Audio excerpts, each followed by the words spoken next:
Last week in Michigan politics, allegations swirling around the use of parts of a state grant worth tens of millions of taxpayer dollars. What court documents reveal about the saga that has many questioning who knew what and when. Plus, a state plan for a small lake in one West Michigan county is causing some big concerns from locals. What officials are aiming to do and why some are hoping they change their minds. And over $100 million in medical debt is expected to be wiped away. How the state says it happened and who is set to qualify. I'm Josh Alburtus, and this is your 13 on Your Side Rundown.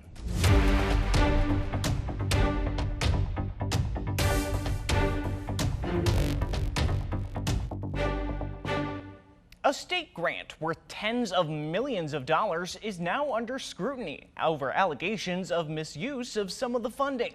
We poured through court documents this week to bring you what we know.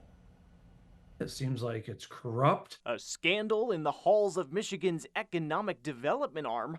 Some in Lansing seem to think so. If there is corruption, like it seems like there is, that it needs to be held, these officials need to be held to account. News unraveling on allegations of misuse of funds from a $20 million taxpayer-funded grant awarded to an organization under Michigan businesswoman Faye Baydoun, a frequent donor to Democratic campaigns, including that of Governor Gretchen Whitmer. Global Link International was meant to attract entrepreneurs from around the world to the state to create companies in multiple fields. But according to reporting by the Detroit News, Baydoun bought things like a $4,500 coffee maker, a roughly $11,000 first-class air ticket to a conference in Budapest, and put hundreds of thousands towards salary.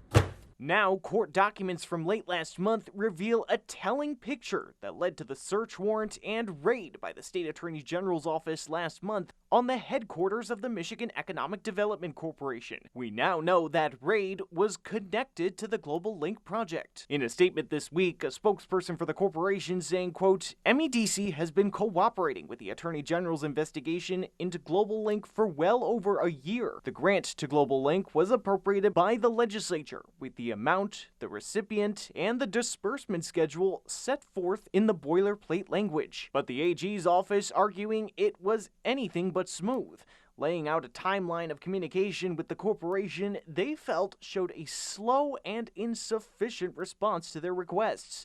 The filing saying, quote, far from cooperation, MEDC has stonewalled the investigation regarding documents and witnesses. Another question has been whether the governor was involved in securing the grant for Baydoun. Now she's gone silent. This governor's gone silent. A Whitmer spokesperson saying the $20 million grant was sponsored by former Republican Speaker of the House, Jason Wentworth.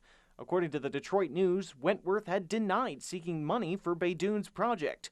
But an application form for Baydoun's grant, obtained by 13 on Your Side, listed him as the legislative sponsor. As for Whitmer, emails and court documents included one from Baydoun to Whitmer's chief operating officer, in which Baydoun said that the MEDC had given their nod of approval as the governor requested, and that the project would be included in the supplemental budget.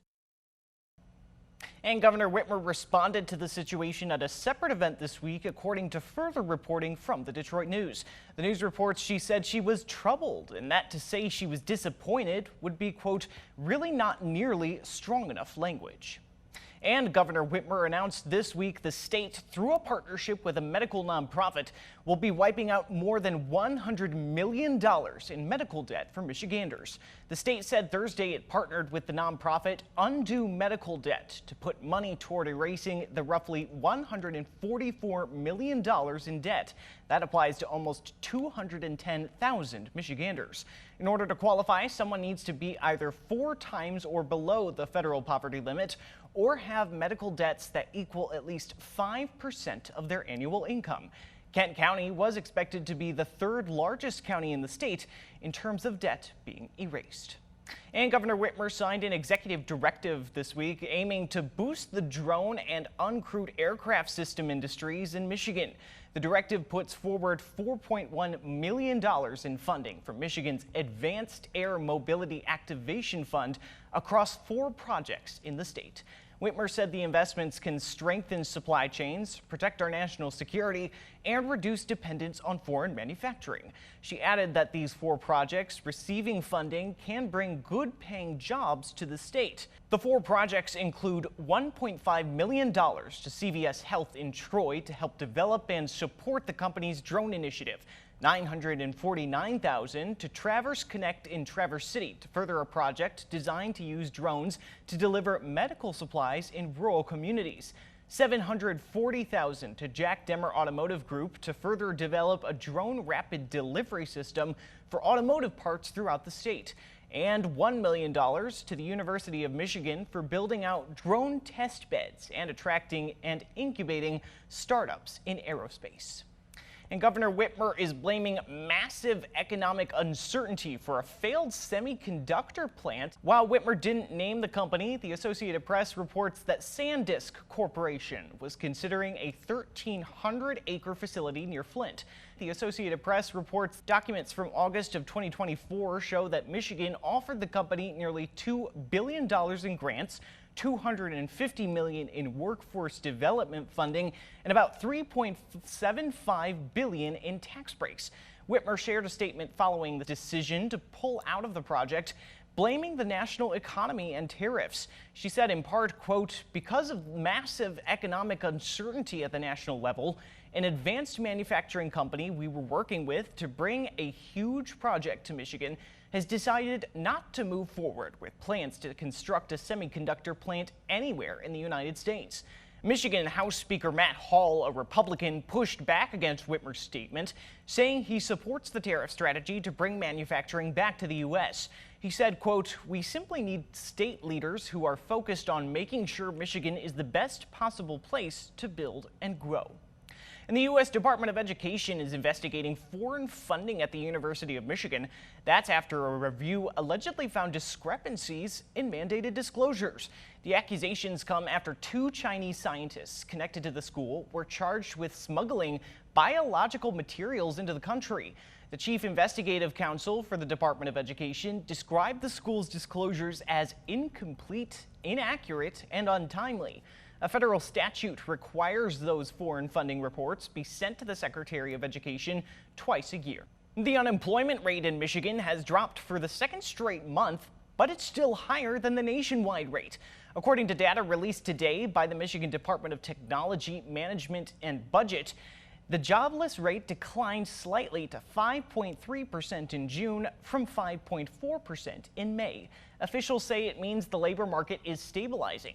Michigan's rate is 1.2% higher than the national average.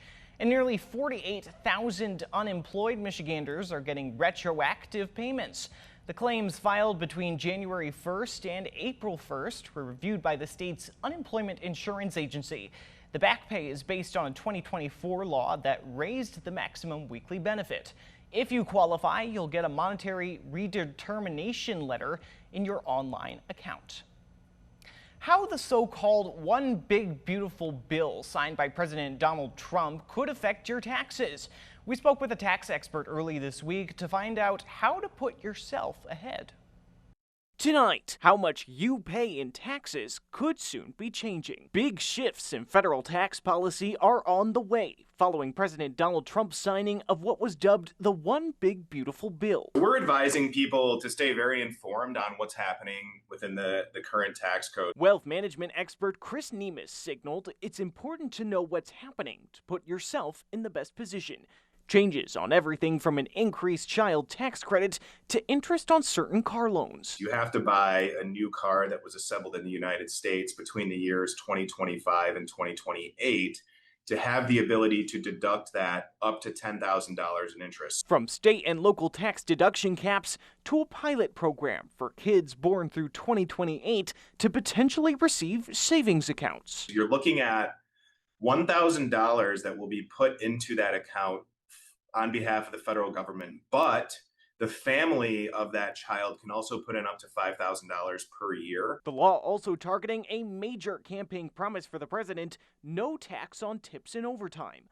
But Nemes says this law isn't so simple. The way that it was explained is that there is no tax on that income, but in reality, it's a deduction. The deduction for those qualified can reach $25,000 for tips and $12,500 per person for overtime. If you earn that money, it's still going to be reported as income, but what you'll get is a deduction for those amounts that you just mentioned. While passed, they aren't permanent, set to expire in 2028. The White House had estimated an increased take-home pay for a typical family with 2 children in Michigan anywhere between $6,900 to $11,700 a year. I think that there should be a benefit to these families one way or another. The downside of that would be that our deficit spending as a country may be higher and our national debt may increase. But overall, Nemes argued for staying informed and possibly speaking with an advisor. Those who don't keep up, he signaled,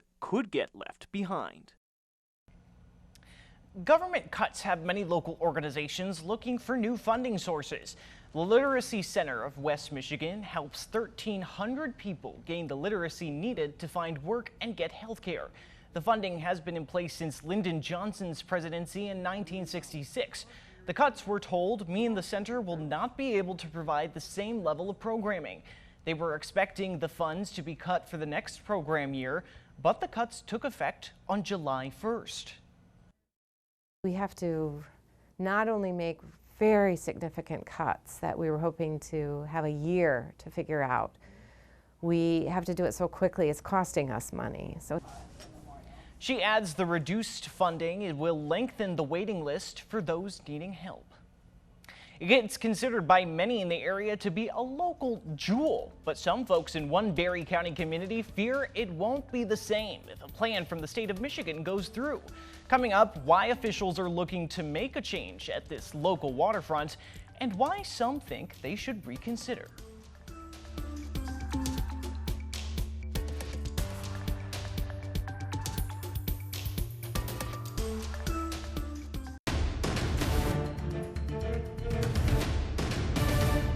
Now to your voice, your vote, and a very big and very early endorsement in the race for Michigan governor. The Detroit Regional Chamber's Political Action Committee announced this week it was endorsing Detroit Mayor Mike Duggan for governor in 2026. Duggan is running as an independent in the race and has surprised many with a strong third-party showing so far. Much of that has seemed to come from the Metro Detroit area and has seemed to draw roughly equal from both parties, according to polling. In a poll released by the chamber in May, Duggan had high favorability in his home region compared to other top candidates, but low name recognition in other areas of the state. His levels of support in potential matchups roughly reflected that dynamic, and he trailed major party candidates in those matchups, where his support amongst respondents stood in the mid to low 20% statewide. It's a small lake in Barry County with some big problems. People who live around Hall Lake in Yankee Springs Township believe a plan from the state to deal with a hazardous dam by reducing the water level would completely change the area they love. This is a gem, this is a jewel. Mike Knosson is a familiar face at Hall Lake in Yankee Springs Township. And for many in this area, it's easy to see why. It's just, there's not many places like this that are just, there's no, it's just wild. But Tuesday, he was taking what he thinks could be one last Hall Lake paddle, as he fears things are about to change. I think it's going to be, a case of, people don't know what they have till it's gone. The fear stems from a plan by the Michigan Department of Natural Resources to draw down the Hall Lake Dam and gradually lower water levels by 6 feet, using state grant money to do so. I have yet to have anyone stop at the office and say that they totally understand and that we should lower the lake. It's 100%. In a statement late last week, the local park manager saying, quote, given its classification as a significant hazard dam, the worsening condition of the culvert and embankment, the prohibitive cost estimates to undertake replacement by the state or local municipality, and the risk of expiration of grant funding for the project, reducing the lake level by decommissioning or drawing down of Hall Lake Dam is the only viable option. But while the DNR said it did have public input and with local governments, we would like to make one more attempt to keep this just like it is. These township officials say they hope to get the DNR to reconsider and work with local efforts to repair the dam. We totally understand fiscal responsibility. We're elected officials, so we understand that. But we also know that, people can be extremely creative if you give them a chance to do it. The local park manager saying a smaller water body would still exist for recreation, but some seemed skeptical of what exactly that could mean. When they do that, our 40-acre lake, which has 20 feet at the depth, the deepest part, would be lowered to kind of a frog pond. And we would like to keep this a lake. The first 3 feet of drawdown were set to begin this month, with the other 3 set to begin next June. Josh Alburtus, 13 on your side. In Kent County, the Oakfield Township Planning Commission has approved the rezoning of a space at Lincoln Lake Avenue and 14 Mile Road, but not before some objections and conversations about the area. That area in question had been zoned or allowed to be used as rural residential space. A developer, Lincoln Ridge LLC, asked to have it rezoned so it could be used as a commercial space. Here's a look at the area. The intersection of Lincoln Lake and 14 Mile is a busy one. 13 on your side learned at the meeting last year a survey was offered to the community about different township topics, and some spoke about the desire for more commercial space in the area along 14 Mile Road. While the rezoning was approved this week, there was still pushback from some who showed up.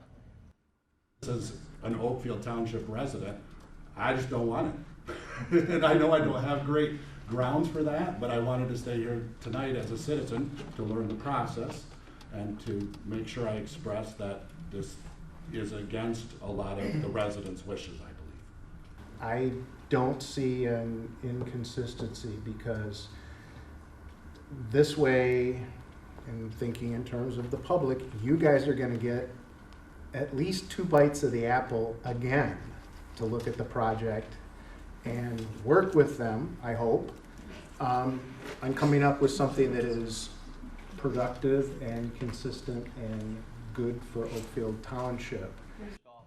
While the rezoning is moving forward, as of earlier this week, we didn't know what the plans are for this space now that it can be used commercially. Any site plan would have to be approved by the Oakfield Township Board of Trustees.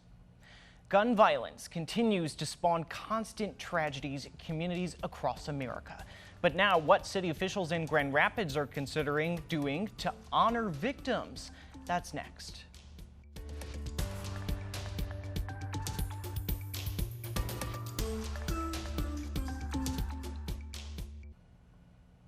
Leaders in the city of Grand Rapids have been discussing the possibility of building a public memorial to honor people killed by gun violence. It's an idea that came up this week during the Grand Rapids City Commission meeting. And as 13 on your side, Callie Lichter tells us, leaders believe the memorial will help change the culture around gun violence in the city. It's not a typical memorial, but one Grand Rapids city leaders believe is important. We have memorial plaques all over this country for people who die in wars.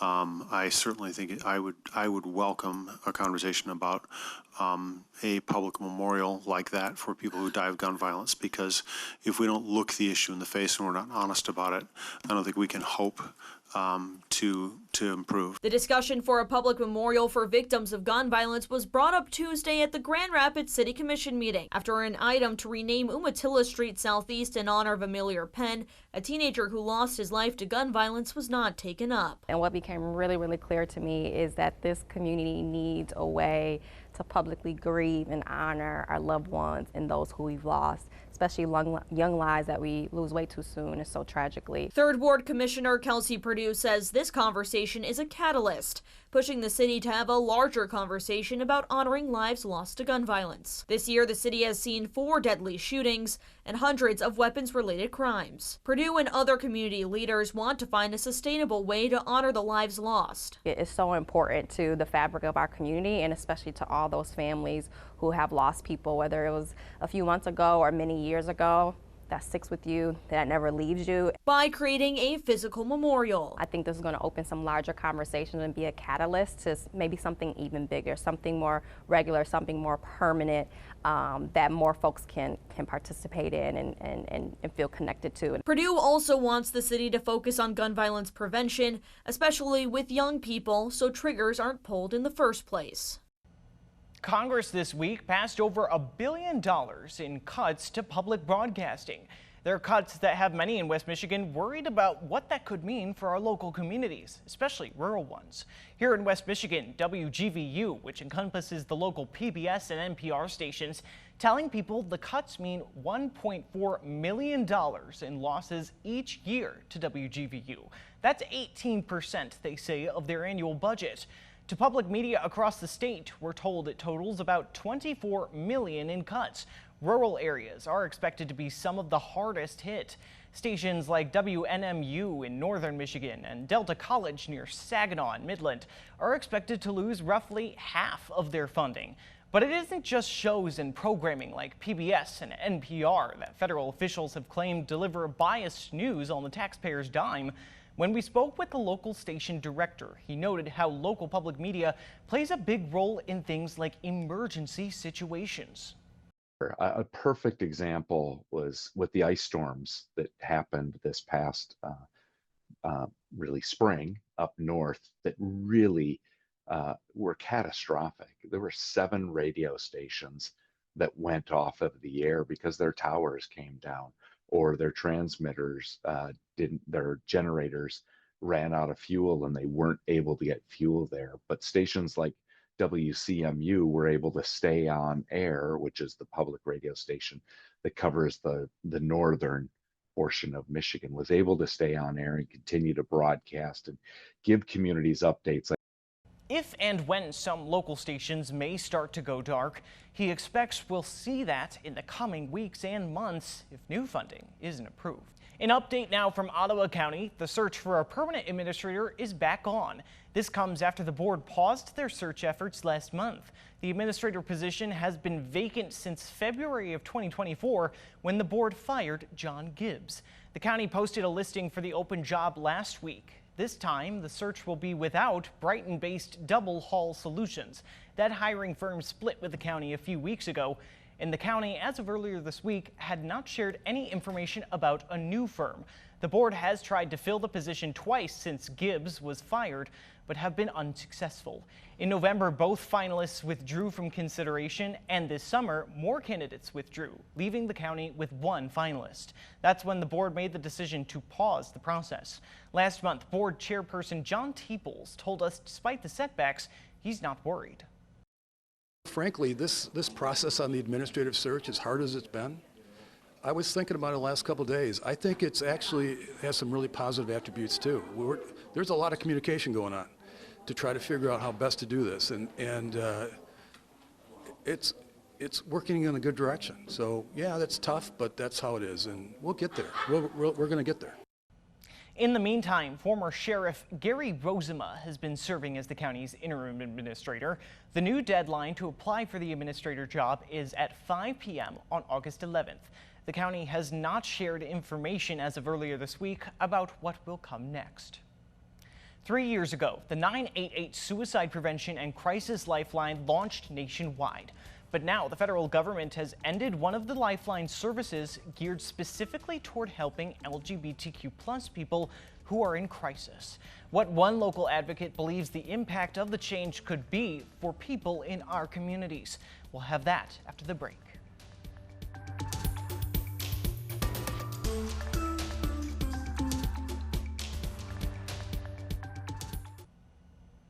Michigan Attorney General Dina Nessel joined a coalition of 20 states challenging the Trump administration over cuts to the Federal Emergency Management Agency, or FEMA's, funding. The Trump administration shut down FEMA's Building Resilient Infrastructure and Communities program. Nessel says the program supports difficult-to-fund projects like building evacuation shelters, flood walls, and fortifying infrastructure.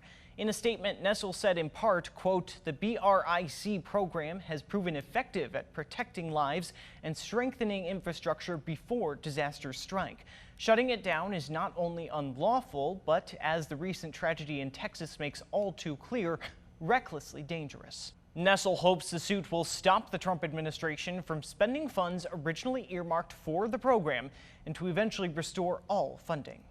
And the AG's office also joining in on a lawsuit over what it called the unconstitutional and arbitrary decision to freeze funding for programs from the Federal Department of Education. Some funds for these kinds of programs are usually made available, the office said, on or around July 1st.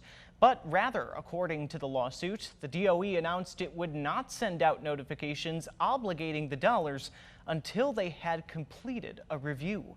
These dollars, the AG's office said, includes nearly $7 billion in funding for 6 programs, ranging from Title I funds for educating migratory children to adult basic literacy, integrated English literacy, and civics education grants, according to the AG.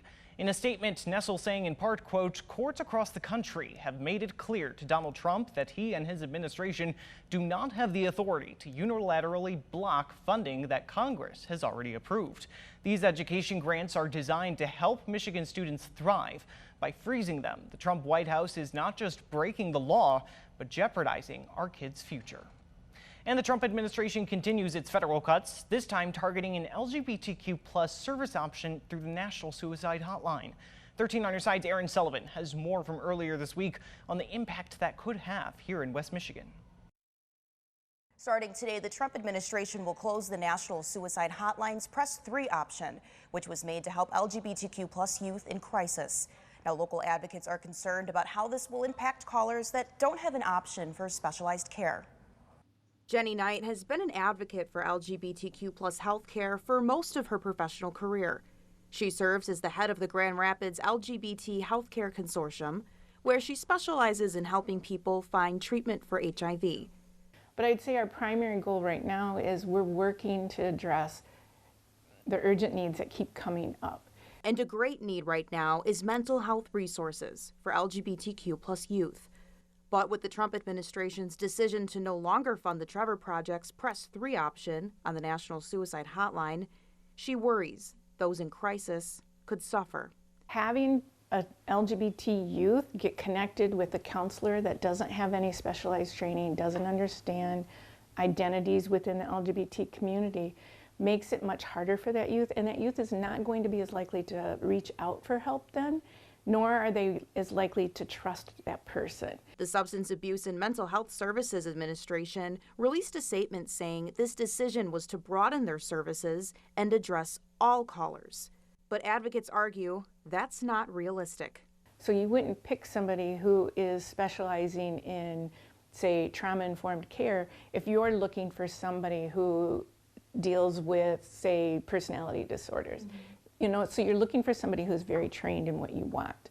In 2024, the Trevor Project surveyed 18,000 13 to 24-year-olds who identify as LGBTQ+. They found that 39% of those surveyed had considered attempting suicide in the past year, including 46% of those who identify as transgender and non-binary. Knight says this comes as no surprise, considering today's political climate. That they hear so much in the media, on social media, news networks, in school, at home, in their communities, that LGBT youth are wrong. And Knight says just showing support for LGBTQ+ youth can seem small, but it can make a huge difference. So we want to keep these kids alive, and that is being affirming and respectful and safe adults to them, but showing them that you're that, so stepping up when you can. Aaron Sullivan, 13 on your side. And there are several ways those in crisis can now receive help. The Trevor Project is still serving the LGBTQ+ community through their hotline, 866-488-7386, or text START to 678-678. There's more information on local resources on our website, 13onyourside.com.